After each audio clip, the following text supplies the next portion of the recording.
Hello viewers and welcome to Visionary Corner right here on Millennium TV. Remember that we are live on your Top Star decoder channel 95 and we're coming live and direct from the Longacre Studios, Lusaka, Zambia. On Facebook, remember we are Millennium TV Zambia. Get to like, share, follow, and of course leave us some comments right in the comment section box. Don't forget to also get sharing the program right.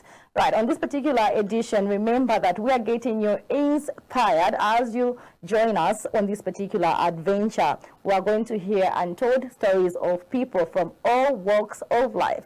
And on this particular special edition, the first edition of Visionary Corner, we are very privileged to be joined by Mr. Henry Joe Sakala, who is the actor, author, content creator, director, editor, graphic designer, playwright, producer, and screenwriter.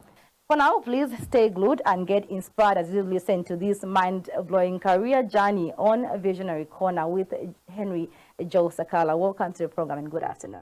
Thank you. It's quite an interesting, I think, let me just say, an interesting introduction which can get a lot of viewers out there already wondering what we're going to hear from you. And I think even me, I can't wait. Maybe just run us through just a little bit of your journey, just to the people out there who are just seeing you for the first time. Okay, a little bit about myself. I was born in Dola.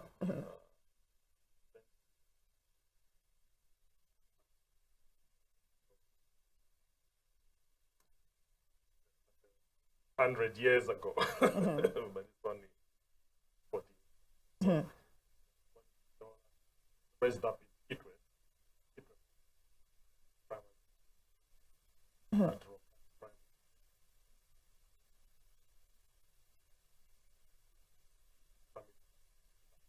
I did,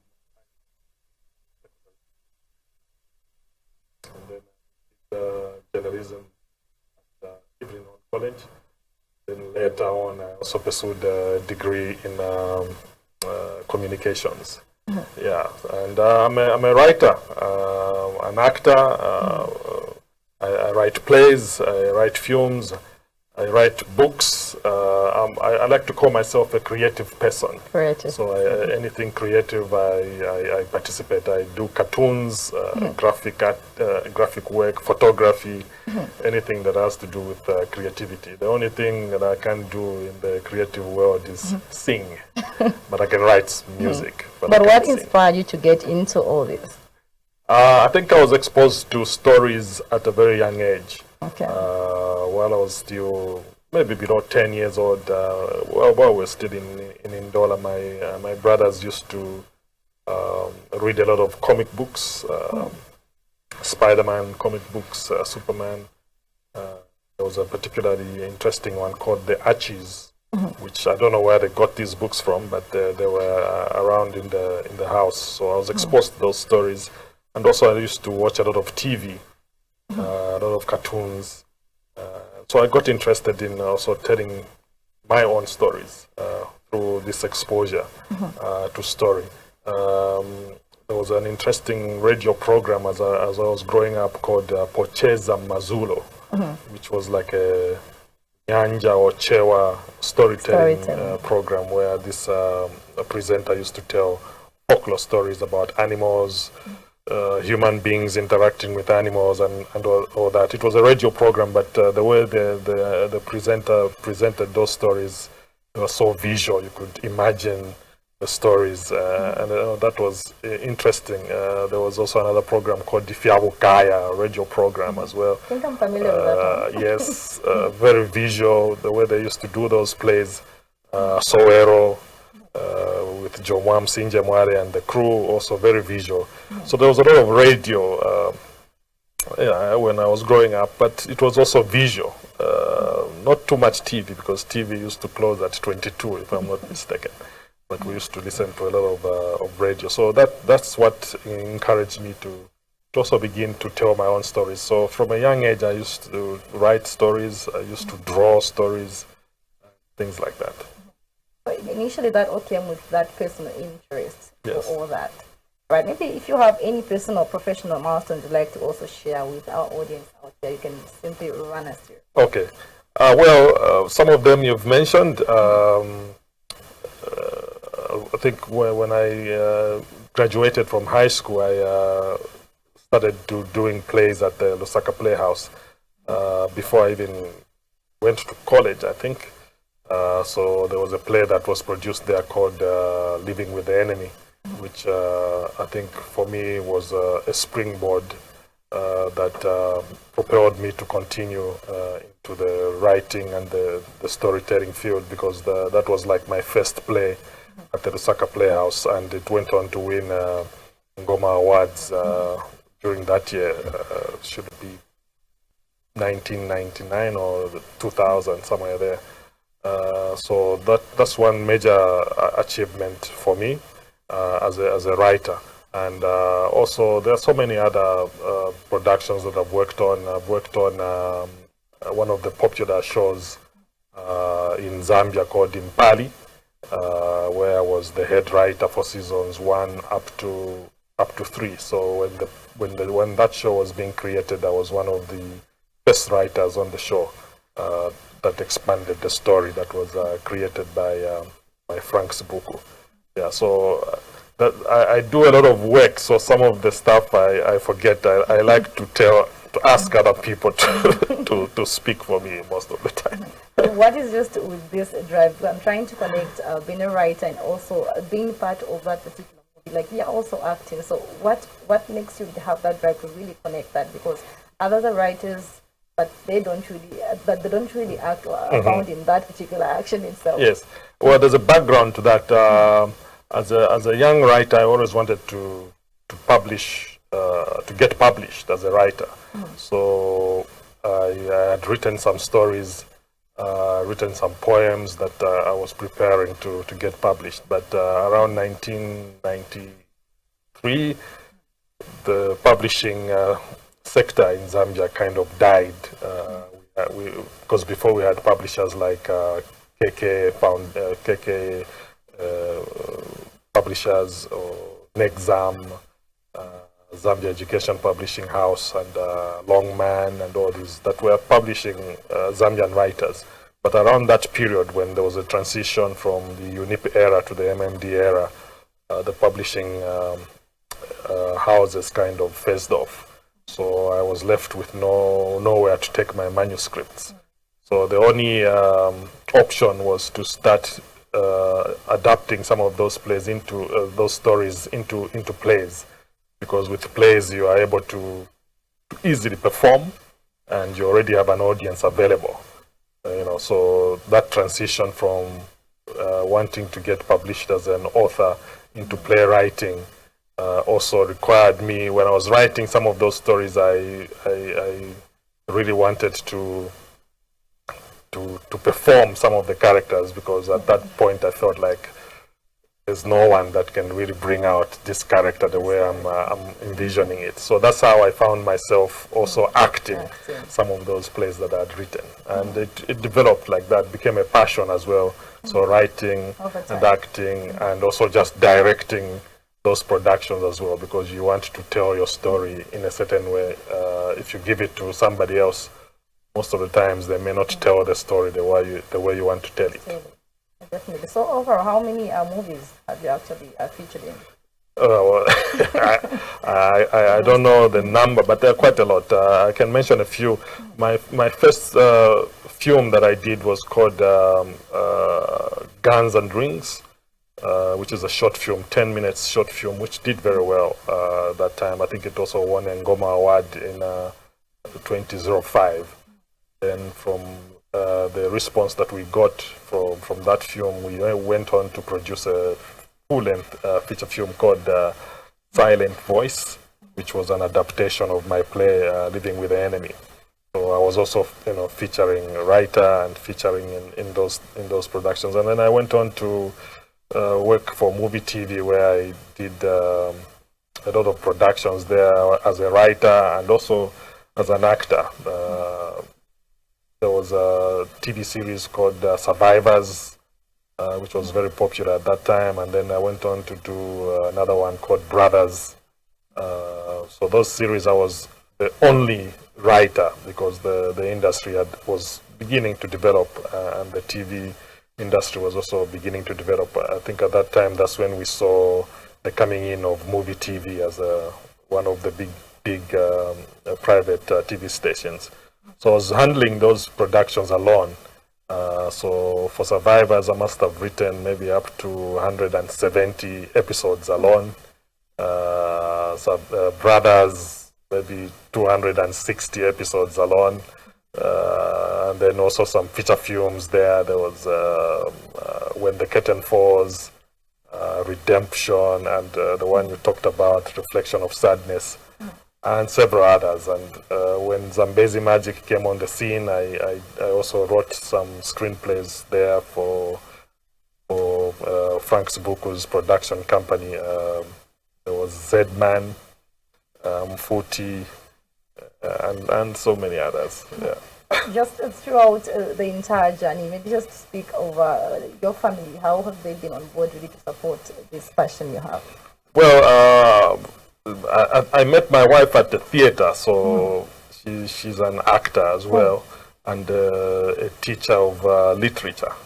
So it was a good partnership. So some of my stories and some of my writings I would give to her to critique, to give them that third eye. So it was a good partnership. So she already understood the pressure and everything that comes with the work, because she was also part of it. Yeah. So, but there's always a way that we balance the work. It can be stressful, but for me, I always find time to spend with my family. Definitely. I was speaking to the writing of books, especially just bringing it down to the kind of poor reading culture we have in Zambia, and looking at the time when you transition now to writing plays because there was no publishing places and whatnot.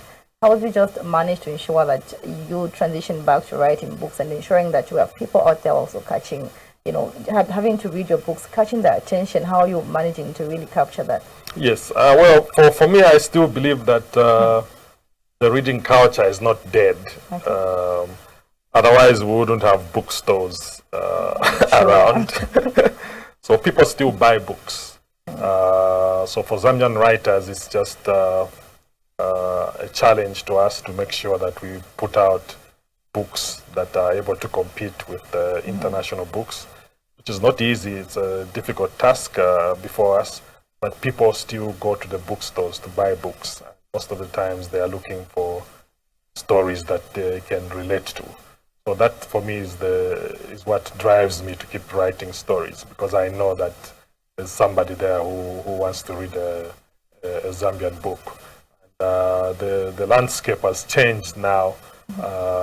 Before you relied so much on a publisher to publish your book, but today you can self-publish. So for me, that's the route that I've taken. So most of my books are self-published, but I just try as much as possible to stick to the traditional process of publishing a book, so that we make sure that the books are of good quality, so that the customers don't complain.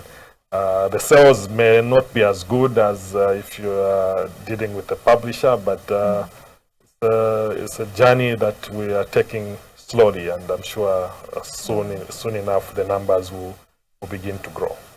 I'm speaking to quite a number of the plays that you've actually written. There's something that is really bothering in my mind. Let me just bring it out.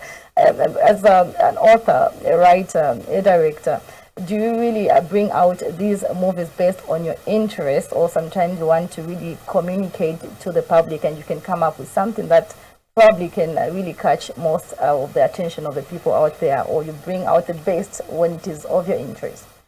Of course, there's a mantra or some kind of saying in the writing business that you should write what you know. Okay. So definitely, when I write stories, there are stories that, first of all, I'm excited about myself. So I know that if this story excites me, then I know there must be another person out there who will get excited about it. So definitely stories that are of interest to me. Being in this business for a long time, there are some instances where people come and ask me to write stories on their behalf. So even that still comes to the same thing. If it's a story that I'm not interested in, then I will not write it. I'll refuse to take up that job. But writing is bigger than just telling entertaining stories. The story has been with us from the beginning of life. The beginning of life itself is a story. Definitely. The Bible, so many great stories in there. So life itself is a great story, and story is part of our lives. And so it's a powerful tool, not just to entertain or to excite the readers, but to also educate and inform. So when I'm writing my stories, I make sure that there's entertainment, but when you read the story, or when you watch the play, or when you watch the film, you walk away with something. You learn something, or you get impacted in a way that you will change your life as you go out from the theater, or as you close the book, or as you walk out from the cinema. If you were a drug addict, you think twice about continuing that journey. If you were a wife abuser, you will think twice about that. If you were a bad parent, you reflect about your life. So these are stories that when you read, they will make you reflect about your life. Amazing. I think share with us your latest projects currently. The latest one is called The Last Steps. It's a collection of my plays. So the plays that I've written over the years, I decided to put them together in a book. And then I've also got another project under a cooperative that I chair, a cooperative of writers called Miambo Writers Cooperative. We are also releasing a collection of short stories called Muzimu Wachikondi. Yeah, what else? And there are other projects in the film sector that I can talk about now. You'll hear about them when the green light is given. Definitely. What are some of the challenges that you face in actually coming up with these amazing projects, and how do you just manage to overcome these challenges?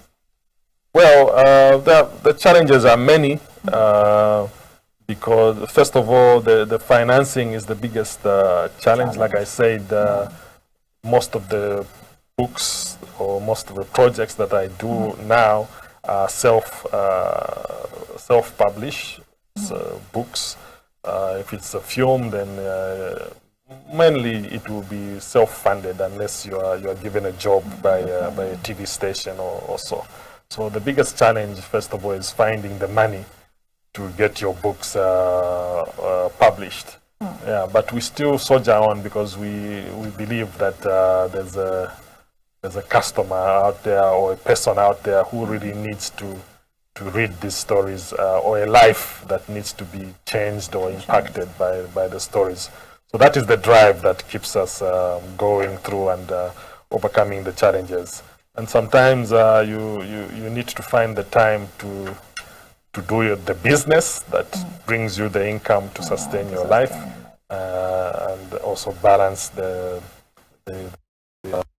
that may not necessarily bring in the income that you need. So those are some of the challenges. And on a larger scale, in terms of maybe not just books, but even film, or even theater, I think the biggest challenge that we face as creatives in these industries is the lack of platforms to showcase our work, to sell our work, so that we make the money.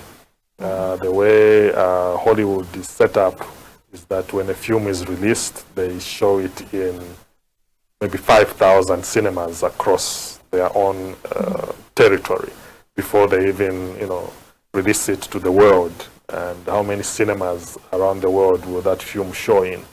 But here, when you release a film, you show it at arcades in 5 cinemas. Overall, so you can compare, the what you have incomes. to say about the environment itself, is it really enabling you as it's not up to the standard where we would like it to be, because we need more platforms to showcase those the productions or the works that we do, so that we begin to earn a living from our works. For now, you could say you are earning a living, but is it sustainable? That is the biggest question. Definitely. But well, from your new projects, are there any notable characters or plot twists or themes you'd like to really highlight? Okay, so this, like I said, I'll talk about The Last Steps. So The Last Steps is a collection of plays. The Last Steps itself is one of my favorite plays that I've written. It's a play that is centered around two characters, two prisoners in a maximum prison sentenced to death. So we get to relive their lives and find out why they were, arrested and why they're in prison. So one of them has only got 20 days left before he's hanged, and the other one is still there for a long time. So the relationship between the two is very interesting, and those are some of my favorite characters. So one of the characters, through him, we also get to see a bit of our history as a country, because it takes us back to the 90s, in the Kaunda days, where, and tells us a little bit about life in that era. There was an era of riots.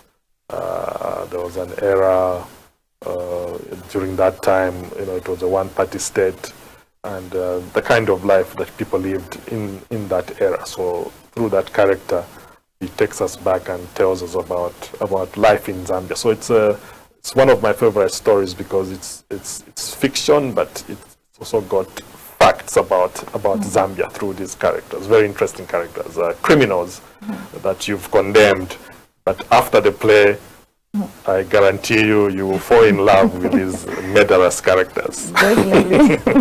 But how does this book really relate to the previous works, or is it a departure from your usual style? Mostly people know me for writing short stories or releasing books, collections, anthologies, collections of short stories and poems. So I'm sure it's a little bit of a departure, because this one is just a collection of five plays. Yeah, so, and not so many authors in Zambia have released such books. This must be like maybe the second book that I've seen, a Zambian book of this nature. So yeah, it's a kind of a unique release. What inspired you to get?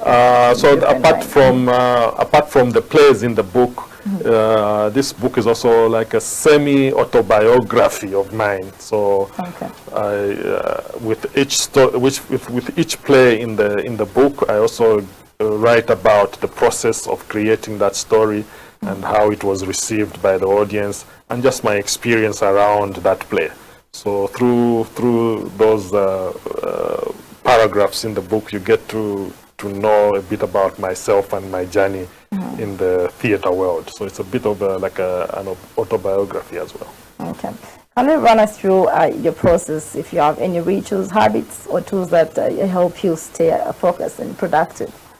I don't know if you can call them rituals, but I like to pray a lot. Okay. Whenever I feel like I'm stuck, I say a little prayer, and then my mind opens up and ideas flood my mind. So most of the time, before any story, I like to pray, to ask God for ideas. But also I read a lot. I read newspapers, magazines, novels, because that's where you also get ideas from.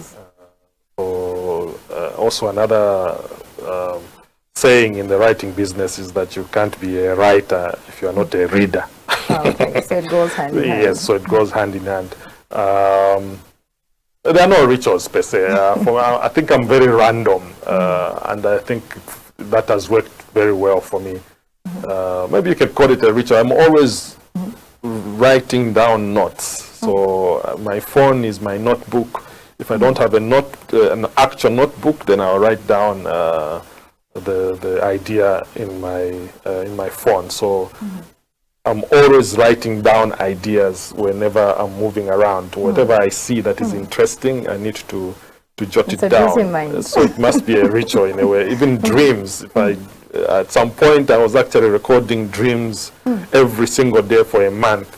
And from those dreams, I think I came up with some stories like that. Yeah, so maybe those are rituals. But don't you mistake your day-to-day living into some movie? Because I've seen comedians sometimes want to, they're off the work, but they want to bring that at home. How do you run away from it? I know writing, yes, is somewhat ritual, but when it comes to action, how do you? Yeah, well, you have to know yourself, I think. So because for sure you can get carried away and start living your characters' lives, but you need to really know yourself. So yeah, I know who I am, and I know the boundary, and I know where not to cross the boundary. But then how do you develop your characters and the plot lines? Do you outline extensively, or do you prefer a more organic approach? For me, maybe that's another ritual. The way I write is I just write. If an idea pops up in my head, I just write the story until maybe the end or until close to the end. And then I go back and start running through the story again, whatever I've written. And then that's how I start to build the story and also start building the characters. But there are instances where also stories get built from building a character. So I could be in Impika, for example, in the rural areas, and I see a very interesting person there just seated, maybe fixing a bicycle. Yeah, and then we start imagining what kind of person is this, what kind of home are they coming from. So through that process, you also begin to build a story. Yeah, so you throw in what obstacles is he facing, what challenges is he facing in his life, and the story starts building up. What kind of friends does this guy have? So you start building those other characters to complement the story. Amazing. But what's your favorite part of the process, and what's the most challenging? Yeah, when the ideas pop in the head, when you have an idea, that's the most exciting part of it. Yes, the most challenging part is developing the idea into a story that will make sense to the reader and keep them glued to either to the book or to the screen or in the theater. But the ideas are beautiful when they pop up in the head. Yeah, the challenge is expanding them. But do you feel it's more of really one getting into school, getting educated for this, or it's really just a talent? For me, it's a talent. Yeah, for me, it's a talent. Like I said, I was exposed to story when I was young, and I started writing when I was young. And when I got a little older in my teens, I started to begin to learn the craft. So I was teaching myself through reading books about writing, or through reading a lot of novels, watching a lot of movies, later on watching plays. So most of this, what I know about writing, I learned through teaching myself. If I had my way, when I finished high school, I would have preferred to go and do a creative writing course. But we need to. I'm in Zambia, so I need to do something that will give me an income. So but still, because initially I wanted to study medicine, but I was so getting into the creative business so much at that time. I looked around at a course that was close to what I was passionate about, and journalism was the closest course I could do. So that's how I ended up doing journalism. So even when I was practicing journalism, working for a newspaper, my focus was on the arts sector. Arts, yes. So I never was so much interested in writing about politics. Okay. And my editors would always worry and say, why don't you have, you know, ideas related to politics and stuff? I would always present stories about art, and they'll say, but you know, those stories are for the Friday edition, so we want you stories for Monday up to. And I never had those ideas. No. So I always had art stories. And so I was given a page to do my arts articles and stuff like that. Yeah. It came from way back. Would you like to share any writing tips or advice with our audience out there? Yes. So like I said, if you're a writer, you need to be also a reader, because writing will be quite difficult if you don't read. Because like I mentioned earlier, writing is not just about writing a story that will entertain people. The stories need to be grounded and solid in terms of your history, in terms of the information that you are putting in the story. Because the stories have settings. So if your story is set in a prison, in a Zambian prison, for example, so you need to study how the Zambian prison system works, so that when you tell your story, it's authentic to Zambia, to Zambian prison life. The biggest problem that I've seen with young Zambian writers is that, which is maybe not their problem, I think I also had that problem when I was a young writer, is we are so exposed to Hollywood movies, we are so exposed to American literature, British literature. So sometimes we want to copy what we are reading in those stories and use them in our stories. So at some point when I was writing my stories, even my characters had American names. Until when I started studying a little more about writing, then I understood that you need to set your stories in your environment, in your localities. So if you look at some movies, even Zambian movies, they still have that same challenge of localizing the stories. It will be difficult for you to identify where is this story happening, even in a film, because writers fail to localize the story. The story should happen in Mutendere, for example.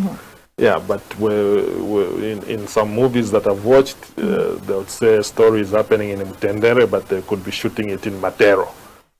And we can tell that this is not Mutendere, this is Matero. So we need to be able to be accurate with our settings and authentic with our stories. So if a story is happening in Pika, I should not hide and shoot it in Chilanga, because the Chilanga ward chairman will know that this is Chilanga, it's not in Pika. So those are some of the challenges. So we need to localize our stories. Even when we write our books, we are writing the stories set in Lusaka. I want to see my character walking in Cairo Road or in Benbera Road or Haile Selassie Road. I want my character walking around in these places that are known. We shouldn't be too fictionalize everything too much. Yeah, definitely. But however, how would you stay current with industry trends, and what resources do you recommend for writers? Well, when I was a young writer, there was no Facebook, there was no Google, no YouTube, all these resources were not there. They were not even, we didn't even have cell phones. We had landlines. But we're still, coping by going to the libraries. If we wanted resource to read, the library was my favorite place to be. But now you can find any book online. So those are some of the resources that also help me to stay current in the industry, in the business, because every time you also need to be sharpening your skills, because writing is always evolving. Nowadays we have to write for Facebook, for example, and I can't write 20 chapters there. I need to figure out how to target my story to that platform, so it has to be short. So I also need to stay current. If I'm writing stories for TikTok, for example, I need to figure out how do I write for that platform. So where do I get that information? It's online from Google and all these other resources that are available. Communication has been made so easy now. If I want to communicate with a group of like-minded people, it's easy. Just put them in a WhatsApp group and we are sharing ideas in there. Before, we needed to agree and say we are meeting at 17 hours at this place, and that's how communication was done. But now it's easy, so you can use all these platforms to your advantage. All right. Are there any upcoming projects or other events that you're excited about? Yes, like I mentioned, there's a big project that I'm working on, but I can't mention it. Yeah, the very, very big project, one of the biggest stories that we have to tell as a country. I'm also part of a writing team for Zambezi Magic popular TV show called 10 Tamanga Street. Doing season 3, so I'm part of the writing team for that. It will be coming up next year. And there's another production on the same channel called Kopala, where I'm a head writer. We were just closed season 2, which will start airing next year. And just a few months ago, I was working on Wutuku season 2, which airs on ZNBC. And I'm also working on a novel this time, which has been hanging for a long time. In fact, it's 2 novels that I need to get released next year, and some other TV shows and films that are lined up that hopefully will get released next year. Right. From the other plays that you've mentioned that where you've actually featured, my question is, do you have maybe just one play where you feel this brought out the best of you and you keep really remembering that particular play? Yes. My favorite play, like I mentioned, is the Last Steps. Okay. The one I talked about. So I think for that one, I really put in my best. There was a lot of research that went into building the story. Also, a lot of research that went into building the characters. Okay. Yeah, so that's one of the plays that I can mention. All right. But how are you managing to balance your career with other aspects of your life? I think for me, I'm lucky. I always say that I'm lucky because my career is also my life. So yeah, so the balance always finds its way in a way, because I live my work. My work is part of my life. So I always find it easy to find time to relax and to find time to be with my family. Even when I'm relaxing and I'm spending time away from work, somehow I'm still working because the office is the mind. I know, ideas keep running through the mind. Yeah, so it's not like I'm not like an accountant or a lawyer, whose work is not really a part of your genetics. Yeah. I think for me as a creative, the work is flows in my blood. So it's different from other careers where it's kind of aloof from you. So maybe those find it difficult to split the work with their private life. But for me, I'm a working office. Definitely. What's the best advice you've ever received as a writer, and what advice would you give to the other aspiring writers out there? Okay, I don't know if I can still remember this advice correctly, but there was a very good friend of mine called Emmanuel Musonda, who was a very good actor and a mentor of mine. And I think I don't know if I remember it correctly, he said, as a creative, there are 2 things that you should look out for in whatever you are doing, which was very important. There's 3 things. I hope I'll remember them. So the first one is whatever you do, you need to make sure that it helps you to create a good standing in the industry that you are working in. So whatever work you do it so well that it helps you to create good standing in the industry. Whatever work you are doing in your preferred industry, you make sure that you learn something. So after the job, you have learned something. You have walked away with a lesson. You have improved your skill or things like that. And thirdly, you make sure that you get paid. So you make some money out of it. So those were the three things that Mr. Emmanuel Musonda taught me, and I still remember that advice. Okay. Well, when it comes to movies, as people that actually watch, I had this thing of where I get to like how people literally get paired, and sometimes we begin to dream like, wow, I wish this was actually in the real life. Maybe just a question for you: if you could have had dinner actually with any fictional character, who would it be and why? Fictional character from a book or from a film? I think either. Pick. Either. Which book did I enjoy the most? I think as a young person, one of my favorite books was a book by Mark Twain called Tom Sawyer. So Tom Sawyer was my favorite character. And he had a girlfriend called Becky. Yeah. So I always remember the story between Tom Sawyer and Becky.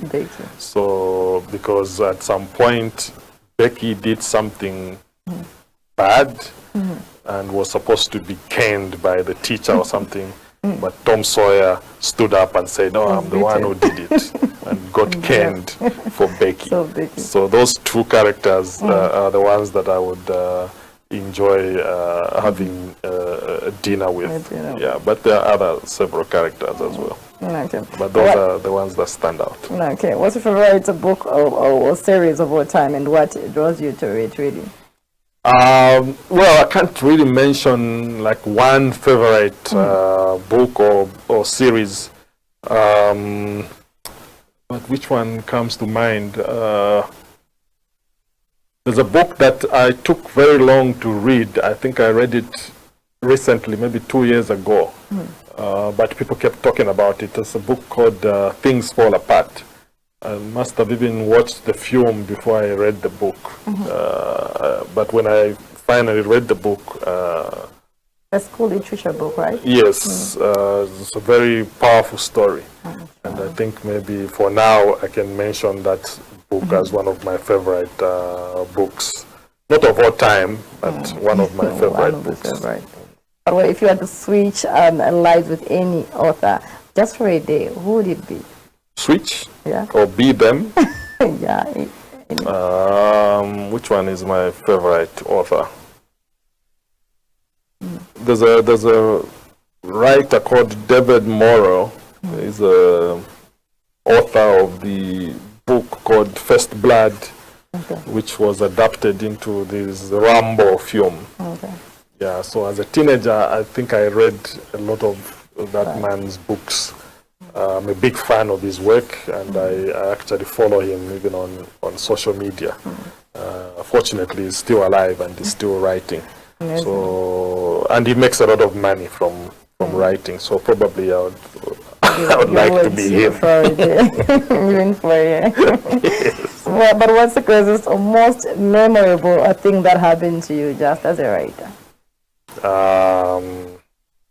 Well, the process of writing the short film Guns and Rings was, I think, was very interesting because there was no script written; it was drawn, and the idea came to me as I was walking from the bus station to the office at Movie TV. I don't know what even prompted the story idea to pop up in my head. So stuck in my head. So when I got to the office, I drew it. I drew the slides on a paper, and that's what we used to film the short film. So there was no script because that short film also doesn't have dialogue, just action. So that's one of my most memorable experiences in creating a story. There was no dialogue, but we could tell the story. Wow. And no script, but just drawings.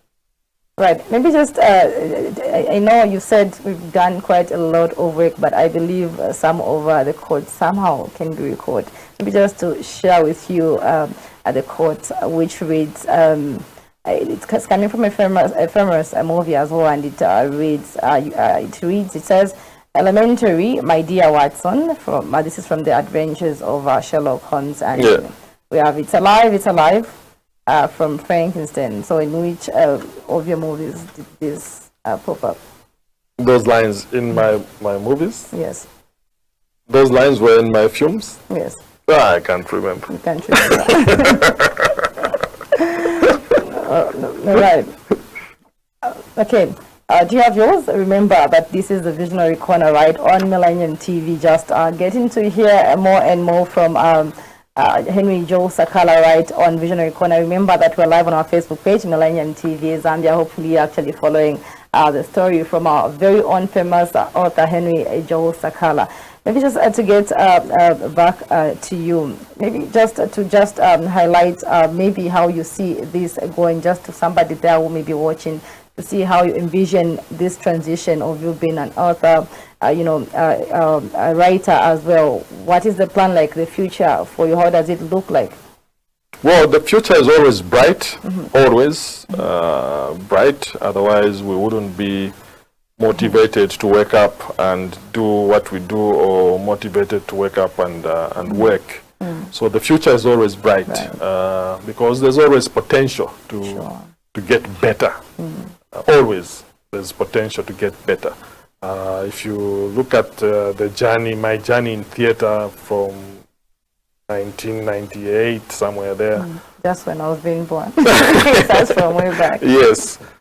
Up to what it is today, there's a lot of progress that has been made. If you look at film industry itself, from the times of Maximo and Sauzande and all those people to date, there's a lot of progress that has been made. So for sure, from today to the next 5 years, definitely the situation will not be the same. So for me, that is what keeps me going, and because there's always potential. There's a lot of work, of course, that needs to be done. Like I mentioned, we need to start now building the platforms where we can showcase our work, because the technology has changed, and there's opportunity and potential for us to have these platforms, streaming platforms. Netflix started with just a few productions. Today it's one of the biggest streaming platforms in the world.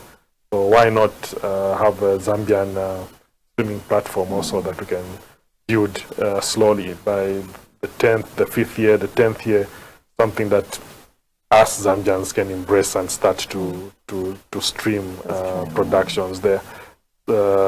Why not have more libraries across the country where Zambian books can be stocked? Why not open up more bookstores where we can be selling our Zambian books? Why not open up more publishing houses where people can have their books published? Because the market is already there. Like I mentioned, people still buy books. People talk about the death of the reading culture, but it's still there. It's still there. Yeah. All right. Share with us a guilty pleasure book or movie, and just discuss why you really enjoyed it. One of the movies that I keep watching a lot is a movie by Denzel Washington called Training Day. Okay.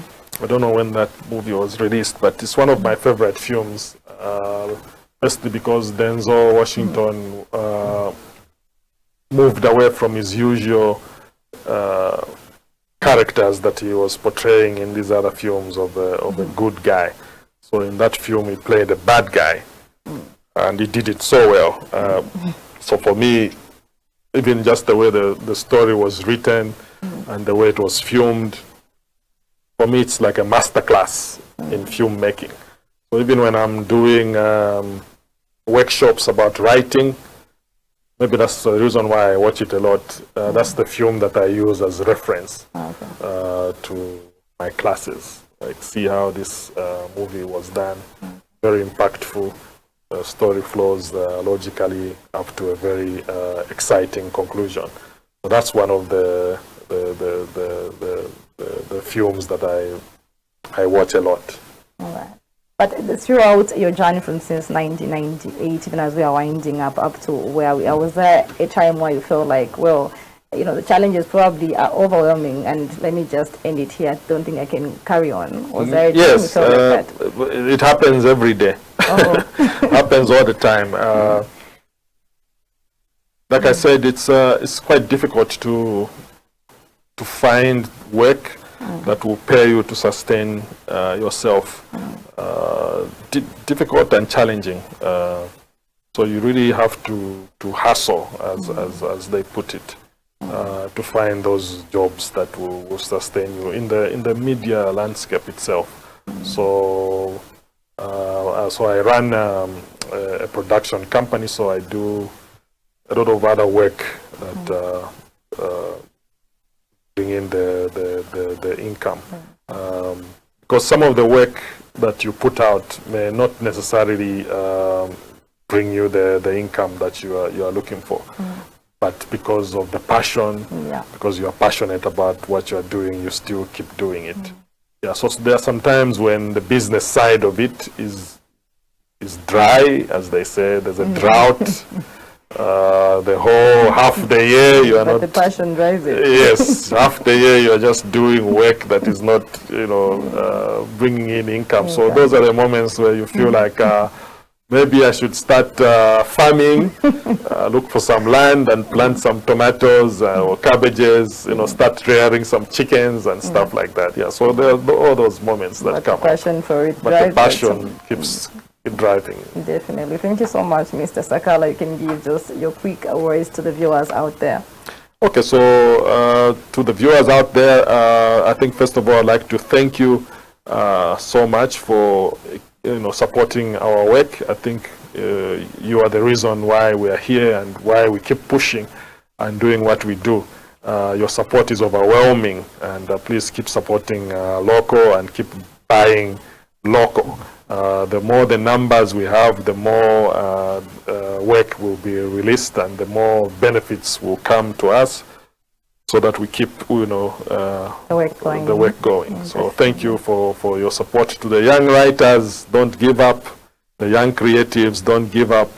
I think the landscape has changed and there are so many things that are favoring your work. These days you don't even need to buy a Sony camera to make a movie. You can make a movie with your phone and all those things that have been made easy. Platforms are there: Facebook, TikTok, YouTube. Parliament recently passed a motion to monetize these platforms. So keep creating, because soon the dollars may start flowing into your accounts. So thank you. Thank you so much, Mr. Sakala, for really finding this time to sit with us on Visionary Corner. Really appreciate it. No, thank you for inviting me. Definitely.